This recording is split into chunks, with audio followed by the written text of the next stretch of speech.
আমি হয়তো মরে যাব, আমার ভাই বন্ধুরা সবাই একসাথে মরে যাবে না। সবার আগে আঘাত আমার উপরে আসতে হবে। সবাই নামাই আমি পালাবো, সেই ছিল উসমান হাদি না। আমাদেরকে গুলি করার আগ পর্যন্ত কোনো কিছুটা আমাদের গায়ে লাগে না। যতক্ষণ না পর্যন্ত বুকে বা মাথায় গুলি চলবে ততক্ষণ পর্যন্ত আমরা কোনো স্ট্রাগল মনে করি না। এই উসমান হাদি এবং তার ভাই বোনেরা আল্লাহ ছাড়া এই জমিনের নিচে আর কাউকে ভয় পায় না।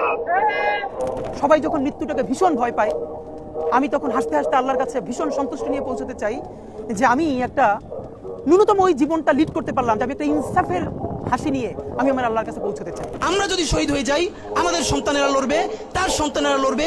কিয়ামত পর্যন্ত বাংলাদেশ নামক জমিন যতদিন বেঁচে থাকবে ততদিন পর্যন্ত আজাদির সন্তানেরা লড়াই করবেই করবে।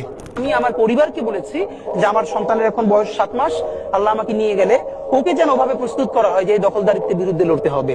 আল্লাহ ওকে যদি বড় করে ওর সন্তানও দখলদারিত্বের বিরুদ্ধে লড়বে, এই স্পিরিট যেন ওকে দেওয়া হয়, এটা আমি আমার পরিবারকে বলেছি। তখন আমার ভাই একবার আমাকে বলছিল যে এই বাচ্চাটার কথা তো চিন্তা করা দরকার তোর। তখন আমি দুটো কথা বলছিলাম। একটা হচ্ছে যে এখন পর্যন্ত যেই বাবারা রাস্তায় শহীদ হয়েছে তাদেরও তো বাচ্চা আছে, এমন তো না ওরা দুনিয়া এমনি এমনি আসছে। তাদেরকে যেরকম আল্লাহ দেখবে ওরও আল্লাহই দেখবে। আমি তো ভীষণভাবে প্রত্যাশা করি, আমি ছোটবেলা থেকে এই স্বপ্নটা দেখি, অনেক জায়গায় বলেছি, যে একটা তুমুল মিছিল হচ্ছে অন্যায়ের বিরুদ্ধে। সেই মিছিলের সামনে আমি আছি, কোনো একটা বুলেট এসে আমার বুকটা হয়তো বিদ্ধ করে দিয়েছে, এবং সেই মিছিলে আমি হাসতে হাসতে আমি শহীদ হয়ে গেছি। ভাইয়া, আল্লাহ যদি আমাকে নিয়ে যায়, আমার বাচ্চাটার দিকে একটু খেয়াল রেখে।